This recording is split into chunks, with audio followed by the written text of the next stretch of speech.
Exodus Kapitulo 11. Ang ikapulo nga kagul-anan nga gipakita kang Faraon. Ug si Jehova miingon kang Moises, usa pa kahampak iga padala ko sa ibabaw ni Faraon ug sa ibabaw sa Ehipto. So maniana siya magatugot kaninyo sa pagpalakaw gikan dinhi. Sa dihang tugot na siya sa pagpalakaw kaninyo sa walay duha-duha, iga sa likway gayud kamo niya dinhi nga tanan. 2. Sultihi karon ang katawhan ug papangayua sila ang tagsa-tagsa ka lalaki sa iyang silingan nga lalaki ug ang tagsa-tagsa ka babae sa iyang silingan nga babae ug mga alahas nga salapi ug mga alahas nga bulawan. 3. Og si Jehova mihatag sa katawhan ug kahimut-an sa atubangan sa mga mata sa Ehiptohanon.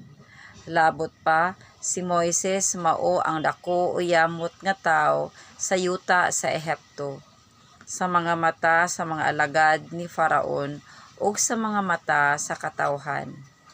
4. Og si Moses moingon, mao kini ang ginaingon ni Jehova, sa may tungang gabii mulakaw ako sa taliwala sa Ehipto. 5.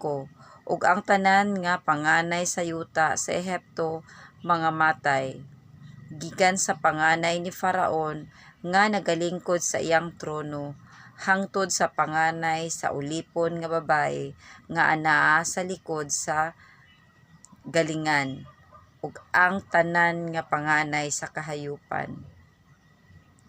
6.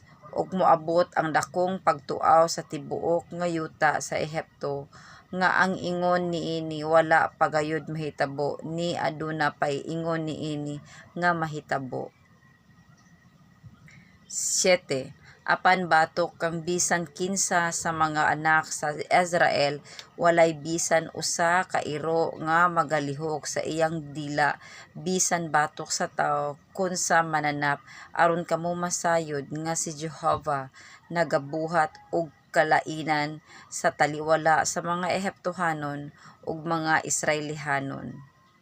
8. Ug sa tanan kining imong mga alagad manglugsong nganhi kanako ug magayukbo sila sa atubangan ko nga magaingon, lumakaw ka ug ang tanang katawhan nga nagasunod kanimo ug sa human niini ako mulakaw ug sa mainit nga kasuko milakaw siya gikan kang Faraon.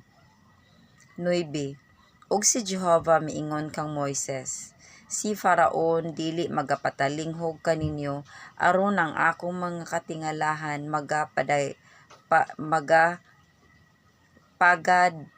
padaghanon sa yuta sa Ehipto.